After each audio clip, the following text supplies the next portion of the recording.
Arestado ang dalawang Chinese national na nagsasagawa umano ng medical procedure kahit hindi lisensyadong doktor. Ang kanilang pagdodoktor-doktoran sa condominium unit lang din daw ginagawa. Nakatutok si John Consulta, exclusive.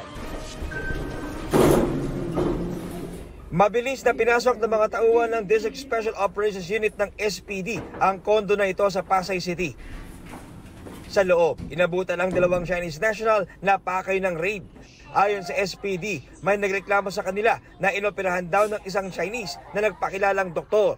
Ayon po doon sa biktima na nagsumbong po sa atin, nire-repair lang po itong nagpapanggap na Chinese doctor. So nagsasagawa po ito ng operasyon na wala pong lisensya mula po sa ating Department of Health. Tumambad sa mga operatiba ang ilang kahong may mga lamang gamot, gauze at gamit pang opera. Sa isang condo unit, kulang-kulang yung equipment, so na malalagay sa alanganin yung buhay po ng ating mga pasyente. Kung talaga po siya ay tunay na doktor, dapat meron po siyang opisina na kung saan nagsasagawa siya ng operasyon.